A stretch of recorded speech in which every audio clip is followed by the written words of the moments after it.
पाठ क्रमांक 23. कन्व्हर्टिंग यंत्रे. ज्या यंत्राच्या साहाय्याने एसीचे डीसीमध्ये रूपांतर केले जाते त्या यंत्रास कन्व्हर्टिंग यंत्र असे म्हणतात. यामध्ये कन्व्हर्टर व रेक्टिफायर यांचा समावेश होतो. आजकाल डीसी वीज निर्मितीपेक्षा एसी वीज निर्मिती आर्थिक व तांत्रिकदृष्ट्या स्वस्त पडते. शिवाय एसी व्होल्टेज हा ट्रान्सफॉर्मरच्या साहाय्याने कमी किंवा जास्त करता येतो. त्यामुळे विद्युत शक्ती एका ठिकाणाहून दूर अंतरापर्यंत वाहून नेण्यास व लोडपर्यंत वाटप करण्यासाठीही एसी हा डीसीपेक्षा स्वस्त पडतो. मोठमोठ्या कारखान्यात डीसी मोटारीपेक्षा एसी मोटारीचा जास्त प्रमाणात वापर होतो. औद्योगिक वापरात व घरगुती वापरात लाइटिंग, हीटिंगसाठी एसीच मोठ्या प्रमाणात वापरला जातो. म्हणूनच सध्याला एकूण वीज निर्मितीपैकी जवळपास 98% एसी वीज निर्मिती केली जाते. परंतु काही विशिष्ट ठिकाणी एसी उपयुक्त नसतो. त्या विशिष्ट ठिकाणी डीसीच आवश्यक किंवा फायदेशीर असतो. म्हणून तशा ठिकाणी एसीचे डीसीमध्ये रूपांतर कन्व्हर्ट करणे आवश्यक असते. डीसीची आवश्यकता. खालील कामासाठी फक्त डीसी सप्लायचीच आवश्यकता असते. विद्युत पृथक्करण क्रियेमध्ये, इलेक्ट्रोप्लेटिंगसाठी, बॅटरी चार्जिंगसाठी, रेल्वे, लिफ्ट अशा जड कामासाठी, ट्रॅक्शन वर्कसाठी, आर्क वेल्डिंगसाठी, सिनेमा प्रोजेक्टरच्या आर्क लॅम्पसाठी, वेगवेगळे रिले व टाईम स्विचमध्ये, ऑटोमोबाईल्समध्ये, इलेक्ट्रॉनिक्स उपकरणांमध्ये, rolling mill, paper mill, printing press इत्यादी अशा ठिकाणी वापरण्यात येणाऱ्या मोटारचे वेग नियंत्रण आवश्यक असते. डीसी मोटारचे वेग नियंत्रण करणे सहज शक्य असते. म्हणून अशा कामासाठी डीसी मोटर्स वापराव्या लागतात. तशा मोटरला सप्लाय देण्यासाठी डीसी सप्लायचीच आवश्यकता असते. म्हणून उपलब्ध एसीचे डीसीमध्ये रूपांतर करणे आवश्यक असते. कन्व्हर्टरचे प्रकार. Motor generator set. एक डीसी जनरेटर व एक एसी मोटार यांच्या यांत्रिक जोडणीला motor generator set MG set असे म्हणतात. ह्या MG सेटमध्ये एसी मोटरचा शॉफ्ट व जनरेटरचा शॉफ्ट प्रत्यक्ष कपलिंगच्या साहाय्याने अथवा दोन्ही यंत्राच्या शॉफ्टवर पुल्ली बसवून बेल्टच्या साहाय्याने एकत्र जोडलेला असतात. एसी मोटर ही जनरेटरला फिरवण्यासाठी जनरेटरचा प्राइम मूव्हर म्हणून वापरलेली असते. ही एसी मोटर सिंगल फेज अथवा 3 फेज इंडक्शन मोटर असते. काही ठिकाणी सिंक्रोनस मोटरचाही वापर केलेला असतो. ह्या एसी मोटरला चालू करण्यासाठी स्वतंत्रपणे एसी मेन स्विच व स्टार्टरची व्यवस्था केलेली असते. जनरेटर म्हणून डीसी शंट अथवा कंपाऊंड जनरेटर वापरलेला असतो. त्याच्या फील्डच्या सिरीजमध्ये फील्ड रेग्युलेटर जोडून त्याचा व्होल्टेज नियंत्रित करण्याची व्यवस्था केलेली असते. जेव्हा एसी मोटरला एसी सप्लाय मिळतो तेव्हा ती फिरू लागते. मोटरच्या शॉफ्टलाच जनरेटरचा शॉफ्ट जोडलेला असल्यामुळे जनरेटर फिरून व्होल्टेज निर्मिती करतो आणि बाहेरील लोडला डीसी पुरवतो. म्हणजेच MG सेट हा एसीचे डीसीमध्ये रूपांतर करतो. MG सेटचे फायदे. MG सेटचे खालील फायदे मिळतात. एसी मोटर चालू केल्या तुरंत डीसी मिळतो. एसी व्होल्टेजचा परिणाम डीसी आउटपुटवर होत नाही. फील्ड रेग्युलेटर जुळवून आवश्यकतेप्रमाणे डीसी व्होल्टेज घेता येतो. रचना साधी व मजबूत असते. तोटे. 2 मशीन वापरल्यामुळे सेट महाग पडतो, जागा अधिक व्यापतो, फाउंडेशन करावे लागते, देखभाल व नियंत्रण खर्च जास्त येतो, कार्यक्षमता कमी असते, जास्त आवाज देतो. Rotary converter. ह्यास सिंक्रोनस कन्व्हर्टर असेही म्हणतात. याची रचना डीसी मशीनसारखी असते. म्हणजेच यामध्ये स्थिर फील्ड पोल असतात. त्या फील्ड पोलवर शंट फील्ड वाइंडिंग व डॅम्पर वाइंडिंग बसवलेल्या असतात. ह्यातील फिरणारा भाग म्हणजे आर्मेचर होय. आर्मेचर ज्या शॉफ्टवर बसवलेला असतो त्याच शॉफ्टवर स्लिपरिंग व ब्रशेस बसवलेले असतात आणि त्याच शॉफ्टच्या दुसऱ्या बाजूस कॉम्युटेटर व ब्रशेस बसवलेले असतात. आर्मेचर वाइंडिंगचा काही भाग कॉम्युटेटरशी व काही भाग स्लिपरिंगशी जोडलेला असतो. रोटरी कन्व्हर्टरची कार्यपद्धत. जेव्हा रोटरी कन्व्हर्टरच्या स्लिपरिंगला AC सप्लाय दिला जातो तेव्हा फील्ड पोलवरील डॅम्पर वाइंडिंग शॉर्ट सर्किटेड असल्यामुळे ती डॅम्पर वाइंडिंग स्क्विरल केज वाइंडिंगसारखी कार्य करते. त्यामुळे AC मोटरसारखा टॉर्क मिळून आर्मेचर फिरू लागतो. आर्मेचर फिरत असताना फील्ड फ्लक्समध्ये बदल निर्माण होऊन आर्मेचर वाइंडिंगच्या बाकीच्या भागात EMF निर्माण होतो. त्या EMFचे कॉम्युटेटरमुळे DCमध्ये रूपांतर होऊन बाहेरील लोडसाठी DC मिळतो आणि ह्याच वेळी शॉफ्टवर यांत्रिक शक्ती मेकॅनिकल पॉवर मिळू लागते. तसेच जर कॉम्युटेटरच्या बाजूकडून आर्मेचर व फील्डला DC सप्लाय दिला तर DC मोटरप्रमाणे आर्मेचरला टॉर्क मिळून फिरू लागतो. आर्मेचर फिरत असताना आर्मेचर वाइंडिंग मार्फत चुंबकीय बदल होऊन त्यामध्ये AC विजेचा दाब निर्माण होतो. हाच AC स्लिपरिंग मार्फत बाहेरील लोडला मिळतो. ह्याही वेळी शॉफ्टवर मेकॅनिकल पॉवर सुद्धा मिळते. ह्याशिवाय ह्या कन्व्हर्टरच्या शॉफ्टला बाहेरून मेकॅनिकल पॉवरच्या साहाय्याने फिरवले तर एकाच वेळी स्लिपरिंगच्या बाजूकडे AC मिळतो आणि कॉम्युटेटरच्या बाजूकडे DC मिळतो. अशा प्रकारे हा कन्व्हर्टर कार्य करतो. रोटरी कन्व्हर्टरचे फायदे. रोटरी कन्व्हर्टरचे खालील फायदे मिळतात.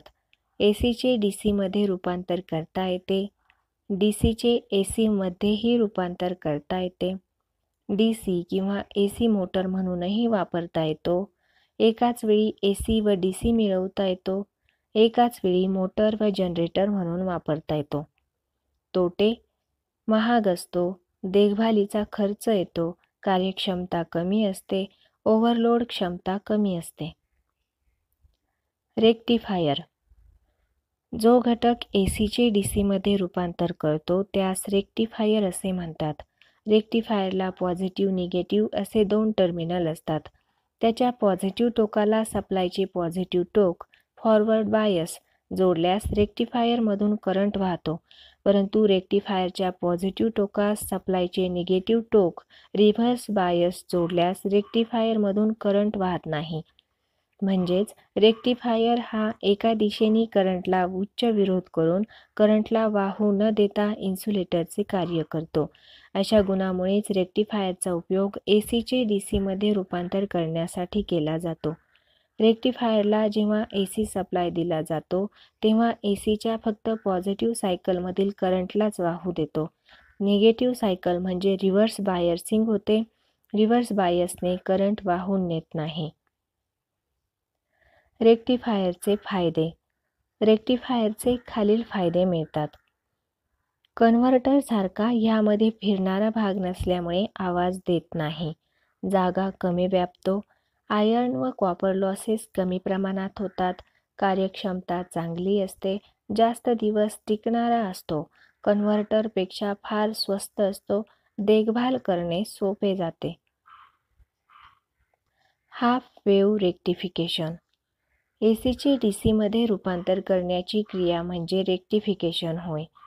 आकृतीत दाखवल्याप्रमाणे ट्रान्सफॉर्मरच्या सेकंडरीच्या एका टोकास एक रेक्टिफायर जोडून ML हा लोड रेझिस्टन्स जोडला असता त्या लोडला हाफ वेव्ह रेक्टिफिकेशन होऊन DC मिळतो.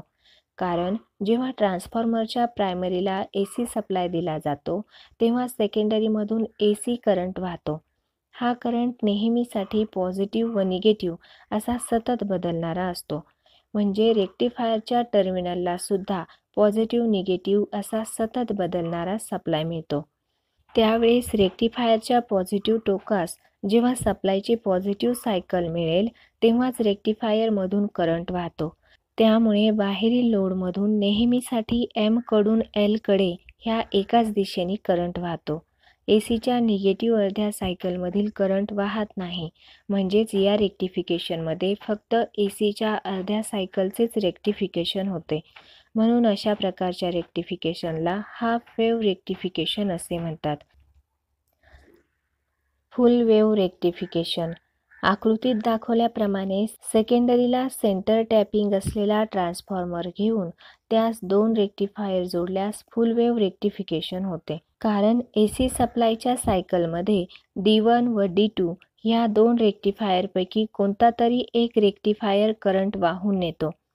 समजा आकृतीमधील D1 ह्यास पॉझिटिव्ह सायकल मिळेल तेव्हा करंट हा लोड रेझिस्टन्समधून M कडून L कडे वाहेल. नंतर लगेच दुसऱ्या अर्ध्या सायकलमध्ये D1 हा रिव्हर्स बायस होईल व D2 हा फॉरवर्ड बायस होईल. त्यामुळे D2 मधून करंट वाहील. त्यामुळे करंट वाहून बाहेरील लोड रेझिस्टन्समधून M कडून L कडे ह्या एकाच दिशेने करंट वाहील. अशा प्रकारे एसीचे डीसीमध्ये रूपांतर झालेल्या करंटचा आलेख काढल्यास तो आकृती ब मध्ये दाखवल्याप्रमाणे येईल. म्हणजेच या रेक्टिफिकेशनमध्ये एसी इनपुटच्या पूर्ण सायकलचे रेक्टिफिकेशन होते. म्हणून अशा रेक्टिफिकेशनला फुल वेव्ह रेक्टिफिकेशन असे म्हणतात. हाफ वेव्ह व फुल वेव्ह रेक्टिफिकेशनचे निरीक्षण केल्यास आपणास असे दिसून येईल की रेक्टिफायरमुळे वाहणारा करंट जरी एकाच दिशेने वाहणारा असला तरीही त्याच्या किमतीमध्ये चढ उतार आहेच. म्हणजे हा करंट पल्सेटिंग करंट आहे, शुद्ध स्वरूपाचा डीसी नाही. कारण डीसी म्हणजेच एकाच किमतीने व एकाच दिशेने वाहणारा करंट होय. त्यासाठी रेक्टिफायरकडून शुद्ध स्वरूपाचा डीसी मिळवण्यासाठी पल्सेटिंग करंटवर फिल्टर सर्किटचा वापर करून शुद्ध डीसी मिळवला जातो. फिल्टरसाठी एखादा इंडक्टन्स सिरीजमध्ये व एखादा कॅपॅसिटन्स पॅरललमध्ये जोडला जातो. इंडक्टन्समुळे एसी करंटच्या बदलास विरोध होऊन आणि कॅपॅसिटन्समुळे एसी व्होल्टेजच्या बदलास विरोध होऊन बाहेरील लोडसाठी शुद्ध डीसी मिळतो. Rectifier bridge. रेक्टिफायर ब्रिज म्हणजे फुल वेव्ह रेक्टिफिकेशनसाठी वापरण्यात येणाऱ्या सर्किटची जोडणी होय. ही जोडणी आकृतीत दाखवल्याप्रमाणे असते. आकृतीत दाखवल्याप्रमाणे ट्रान्सफॉर्मरच्या सेकंडरीला D1, D2, D3 व D4 असे 4 रेक्टिफायर ब्रिज पद्धतीने जोडलेले असतात. आपणास माहीतच आहे की रेक्टिफायरच्या पॉझिटिव्ह टोकास एसीची पॉझिटिव्ह सायकल मिळाली की रेक्टिफायरमधून करंट वाहतो. म्हणून समजा आकृतीमध्ये दाखवलेल्या रेक्टिफायर ब्रिजमध्ये जेव्हा ए टोक पॉझिटिव्ह असेल तेव्हा करंट हा D1 मधून वाहून ML ह्या लोड रेझिस्टन्स मार्फत D2 कडे येतो. तेथून सेकंडरीच्या बी टोकाकडे जाऊन आपले सर्किट पूर्ण करतो. नंतर जेव्हा बी टोक पॉझिटिव्ह होईल तेव्हा करंट हा D3 मार्फत वाहून बाहेरील लोड रेझिस्टन्सच्या ML मधून D4 कडे येतो व तेथून A असा वाहून आपले सर्किट पूर्ण करतो. म्हणजेच एसीची दिशा जरी सतत बदलत असली तरीही रेक्टिफायरमुळे M कडून L कडे ह्या एकाच दिशेने करंट वाहतो. म्हणजेच बाहेरील लोडसाठी डीसी मिळतो. हा डीसी म्हणजे एसीचे फुल वेव्ह रेक्टिफिकेशन होय. फुल वेव्ह रेक्टिफिकेशनमध्येही एसीचा काही अंश असतो. म्हणून रेक्टिफायर सर्किटच्या आउटपुटला मिळणाऱ्या एसी घटकाच्या मूळ फ्रिक्वेन्सीला रेक्टिफायरची रिपल फ्रिक्वेन्सी असे म्हणतात. फुल वेव्ह रेक्टिफायरची रिपल फ्रिक्वेन्सी सप्लाय फ्रिक्वेन्सीच्या दुप्पट असते आणि हाफ वेव्ह रेक्टिफायरची ripple frequency input supply frequency एवढीच असते. रेक्टिफायरचे प्रकार. रेक्टिफायरचे खालील प्रकार आहेत. Copper oxide rectifier. हा मेटल रेक्टिफायर आहे. याची रचना आकृतीत दाखवल्याप्रमाणे असते. हा रेक्टिफायर कॉपरच्या डिस्कपासून तयार केलेला असतो. प्रत्येक डिस्क गोलाकार चकती साधारणपणे 3 सेंटीमीटर व्यासाची असते. त्या कॉपर डिस्कच्या एका बाजूने कॉपर ऑक्साईडचा पातळ थर चढवलेला असतो. कॉपर ऑक्साईडकडून कॉपरकडे करंट वाहू शकतो, मात्र उलट दिशेने म्हणजे कॉपरकडून कॉपर ऑक्साईडकडे करंट वाहू शकत नाही, कारण उलट दिशेने करंट वाहण्यास उच्च विरोध होतो. अशी एक डिस्क म्हणजे एक रेक्टिफायर होय. साधारणपणे एक रेक्टिफायर 8 व्होल्टपर्यंत कार्य करतो. जास्तीच्या व्होल्टेजसाठी अनेक रेक्टिफायर्स सिरीजमध्ये जोडावे लागतात. अनेक रेक्टिफायर्स सिरीजमध्ये जोडताना एका इन्सुलेटेड रॉडवर प्रत्येक रेक्टिफायरच्या जोडीमध्ये चौकोनी आकाराच्या ॲल्युमिनियमच्या चकत्या बसवलेल्या असतात. त्यांना कूलिंग फिन्स असे म्हणतात. कूलिंग फिन्सचा उपयोग रेक्टिफायर्स थंड ठेवण्यासाठी होतो. तसेच रेक्टिफायर्सचे कॉन्टॅक्ट चांगले होण्यासाठी कॉपर ऑक्साईडच्या थरावर शिशाच्या चकत्या बसवलेल्या असतात. ह्या रेक्टिफायरचा आउटपुट करंट वाढवण्यासाठी अनेक रेक्टिफायर पॅरललमध्ये जोडावे लागतात. अशा प्रकारच्या रेक्टिफायरचा उपयोग इलेक्ट्रोप्लेटिंग प्लांट्ससाठी केला जातो. तसेच हा रेक्टिफायर एक्स-रे मशीन व काही वीज मापकात उपयुक्त असतो. सिलिनियम रेक्टिफायर. सिलिनियम रेक्टिफायर हा सुद्धा मेटल रेक्टिफायरचाच एक प्रकार आहे. त्या रेक्टिफायरमध्ये स्टीलच्या किंवा ॲल्युमिनियमच्या प्लेट वापरलेल्या असतात. त्या प्लेटच्या एका बाजूवर सिलिनियमचा पातळ थर दिलेला असतो. त्यामुळे हा रेक्टिफायर एसीवर जोडल्यास स्टील प्लेटकडून सिलिनियमकडे करंट वाहू शकतो, मात्र विरुद्ध दिशेने करंट वाहू शकत नाही. हे रेक्टिफायर 18 व्होल्टपर्यंत कार्य करू शकतात. आवश्यकतेप्रमाणे अनेक रेक्टिफायर्स सिरीजमध्ये जोडून अथवा अधिक करंटसाठी अनेक रेक्टिफायर्स पॅरलल जोडून कार्य करून घेता येते. ह्या रेक्टिफायरचा उपयोग बॅटरी चार्जिंग, इलेक्ट्रोप्लेटिंग इत्यादीसाठी केला जातो. Mercury arc rectifier.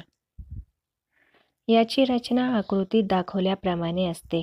ह्यामध्ये एका काचेच्या निर्वात बल्बमध्ये पाऱ्याचा साठा ठेवलेला असतो. तोच पारा मर्क्युरी कॅथोडचे कार्य करतो. बल्बमध्ये वरच्या भागात ग्राफाईट अथवा लोखंडी इलेक्ट्रोड बसवलेले असतात. तेच लोखंडी इलेक्ट्रोड ॲनोडचे कार्य करतात. हाफ वेव्ह मर्क्युरी आर्क रेक्टिफायरमध्ये एकच ॲनोड असतो, मात्र फुल वेव्ह रेक्टिफायरमध्ये 2 किंवा त्यापेक्षा जास्त ॲनोड बसवलेले असतात. मर्क्युरी आर्क रेक्टिफायरची कार्यपद्धत.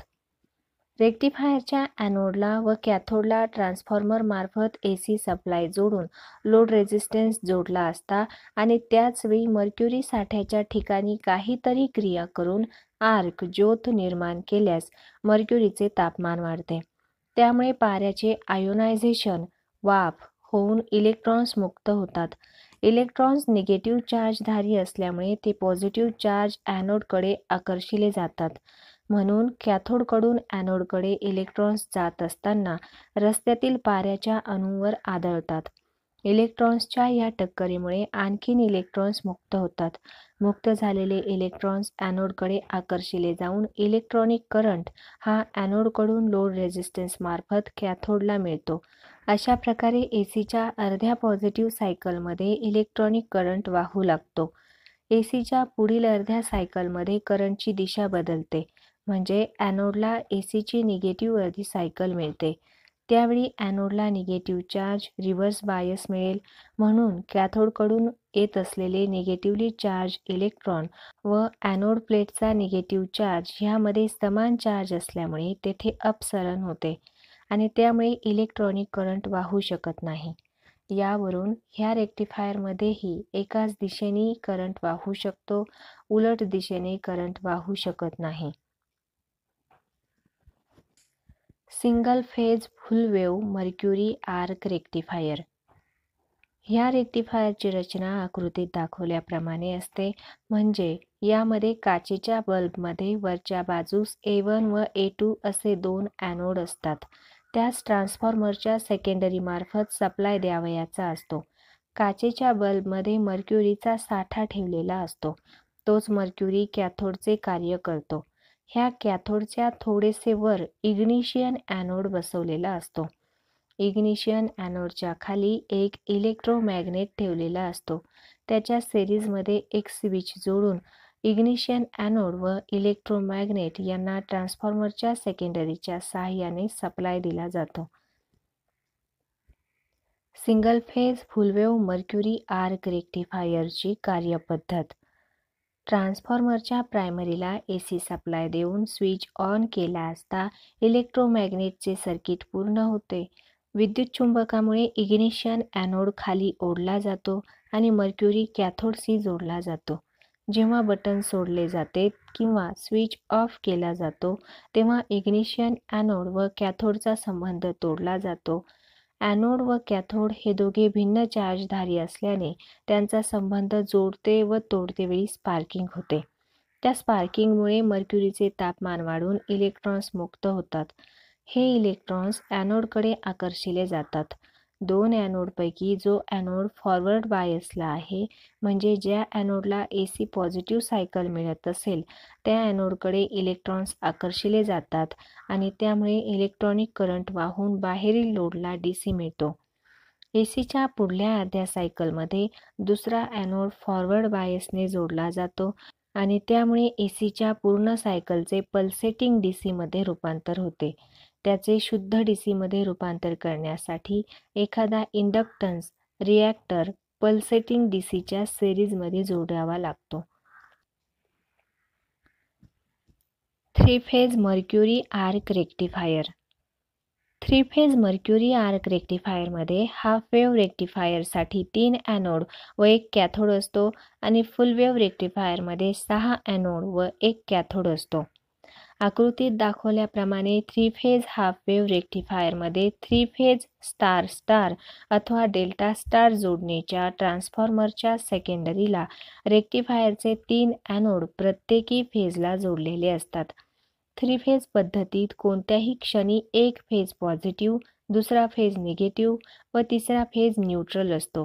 त्यामुळे प्रत्येक वेळी एकच ॲनोड पॉझिटिव्ह असतो. म्हणून ॲनोड 1 चा करंट शून्यावर येण्यापूर्वीच ॲनोड 2 मुळे करंट वाहतो. ॲनोड 2 चा करंट शून्यावर येण्यापूर्वीच ॲनोड 3 मुळे करंट वाहतो. त्यामुळे बाहेरील लोडला पल्सेटिंग DC मिळतो.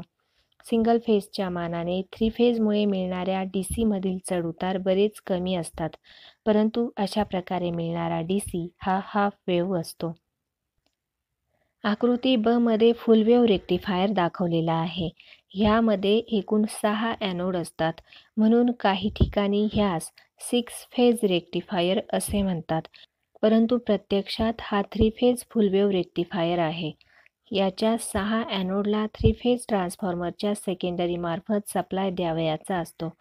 त्यासाठी ट्रान्सफॉर्मरमध्ये 2 सेकंडरी वाइंडिंग असतात.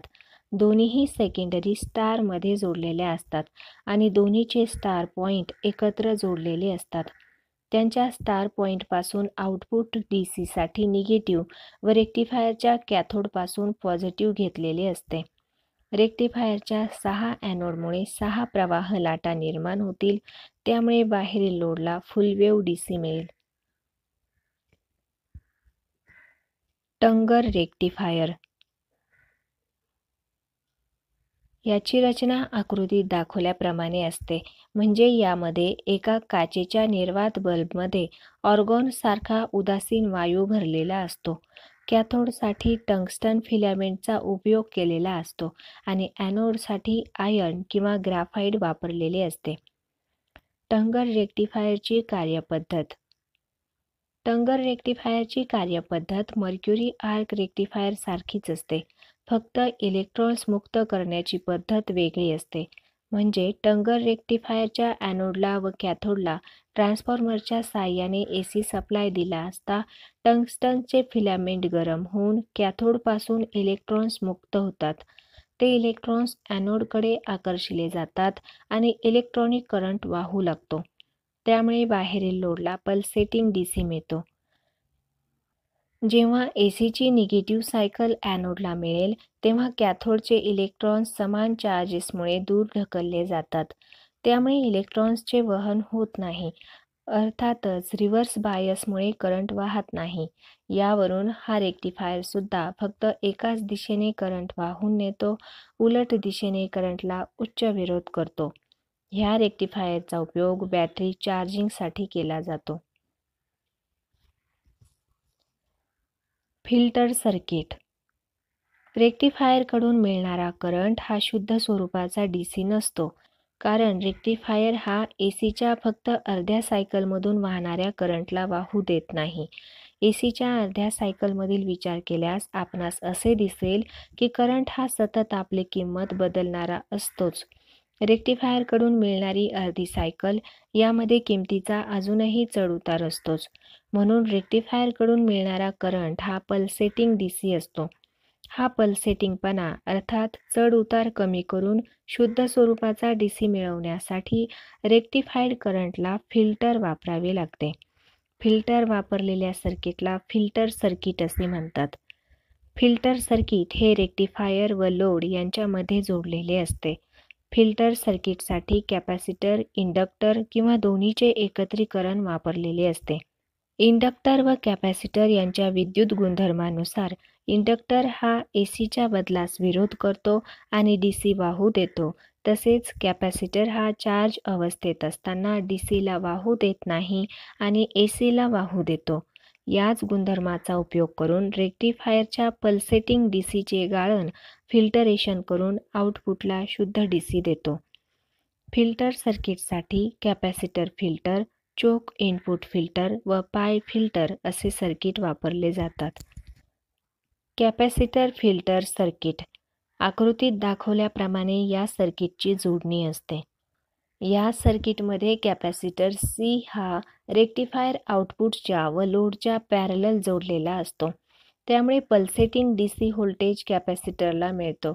रेक्टिफाईड पल्सेटिंग व्होल्टेज जेव्हा वाढेल तेव्हा फिल्टर कॅपॅसिटर चार्ज होतो आणि लोडला करंट पुरवतो.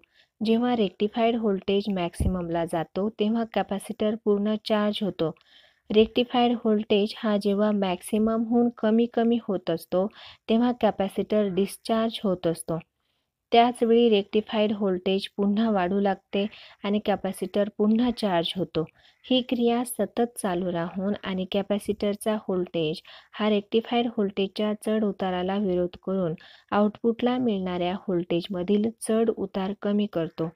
म्हणून या सर्किटचा उपयोग 50 मिली अँपिअरपर्यंतच्या कमी किमतीच्या सर्किटमध्ये, उदाहरणार्थ ट्रान्झिस्टर रेडिओ, बॅटरी इल्युमिनेटर मध्ये केला जातो. चोक इनपुट फिल्टर सर्किट. आकृतीत दाखवल्याप्रमाणे या सर्किटची जोडणी असते. या सर्किटमध्ये एक कंडक्टर L हा रेक्टिफायर आउटपुटच्या सिरीजमध्ये जोडून त्यांच्या पॅरलल एक कॅपॅसिटर C हा जोडलेला असतो. आकृतीमध्ये फक्त एक फिल्टर युनिट दाखवलेला आहे. प्रत्यक्षात असे अनेक युनिट जोडता येतात. या फिल्टर सर्किटमधील इंडक्टरमुळे रेक्टिफाईड करंटच्या बदलास किमतीच्या चढ उतारास विरोध होतो. रेक्टिफाईड करंटमध्ये काही अंशी AC व काही अंशी DCचे गुण असल्याने इंडक्टरकडून ACला विरोध होऊन फक्त DC पुढे जातो. कॅपॅसिटरमुळे DCला विरोध होतो. त्यामुळे इंडक्टरकडून आलेला DC लोडला मिळतो. लोडला मिळणारा हा DC शुद्ध स्वरूपाचा असतो. पाय फिल्टर सर्किट. या सर्किटला कॅपॅसिटर इनपुट फिल्टर सर्किट असेही म्हणतात. आकृतीत दाखवल्याप्रमाणे या सर्किटची जोडणी असते. या सर्किटमध्ये C1 हा फिल्टर कॅपॅसिटर रेक्टिफायर आउटपुटच्या पॅरलल जोडून त्यांच्या सिरीजमध्ये L हा इंडक्टर जोडलेला असतो. या कॉम्बिनेशनच्या पॅरलल C2 हा दुसरा एक फिल्टर कॅपॅसिटर जोडलेला असतो. असे अनेक फिल्टर युनिट सर्किटमध्ये जोडता येतात.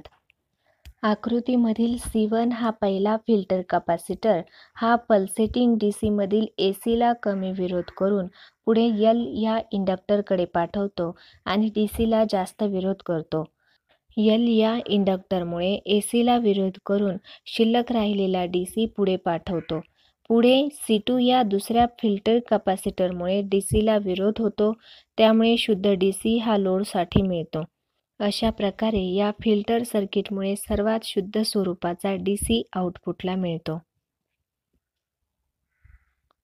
स्वाध्याय. कन्व्हर्टर म्हणजे काय? जो घटक ACचे DC मध्ये व DCचे AC मध्ये रूपांतर करतो. इन्व्हर्टर म्हणजे काय? जो घटक DCचे AC मध्ये रूपांतर करतो. विद्युत पृथक्करण क्रियेसाठी कोणता करंट आवश्यक असतो? DC. DC सप्लाय कोणत्या ठिकाणी उपयुक्त असतो? बॅटरी चार्जिंग, ऑटोमोबाईल्समध्ये रिले ऑपरेट करण्यासाठी. कन्व्हर्टरचे प्रकार कोणते आहेत? Motor generator set, rotary converter, rectifier. खालीलपैकी कोणास मेटल रेक्टिफायर म्हणतात? Copper oxide rectifier. Half wave रेक्टिफायरमध्ये किती डायोडची गरज असते? 1. फुल वेव्ह रेक्टिफायरमध्ये कमीत कमी किती डायोडची गरज असते? 2. फुल वेव्ह रेक्टिफिकेशनसाठी जास्तीत जास्त किती डायोडची गरज असते? 4. खालीलपैकी कोणता घटक एसीचे डीसीमध्ये रूपांतर करतो? रेक्टिफायर. ब्रिज रेक्टिफायरमध्ये किती डायोडची आवश्यकता असते? 4. फुल वेव्ह रेक्टिफायरची रिपल फ्रिक्वेन्सी किती असते? सप्लाय फ्रिक्वेन्सीच्या दुप्पट. हाफ वेव्ह रेक्टिफायरची रिपल फ्रिक्वेन्सी किती असते? सप्लाय फ्रिक्वेन्सी एवढी.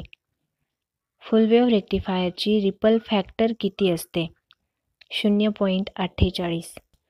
इलेक्ट्रोप्लेटिंगसाठी कोणता रेक्टिफायर वापरला जातो? Copper oxide rectifier, selenium rectifier. Battery चार्जिंगसाठी कोणत्या रेक्टिफायरचा उपयोग होतो? Tungar rectifier. सिलिनियम रेक्टिफायरच्या इनपुटला द्यावयाचा एसी सिंगल फेज व्होल्टेज किती असला पाहिजे? डीसी आउटपुट व्होल्टेजच्या 10% जास्त. कोणत्या कन्व्हर्टरकडून एकाच वेळी एसी व डीसी मिळू शकतो? Synchronous converter. मोटार जनरेटर सेटचे कार्य कोणते? मेकॅनिकल पॉवरचे डीसीमध्ये रूपांतर करणे. रेक्टिफायरच्या कोणत्या गुणामुळे एसीचे डीसीमध्ये रूपांतर होते? फॉरवर्ड बायसला करंट वाहण्यास कमीत कमी विरोध करतो आणि रिव्हर्स बायसला करंट वाहण्यास जास्तीत जास्त विरोध करतो.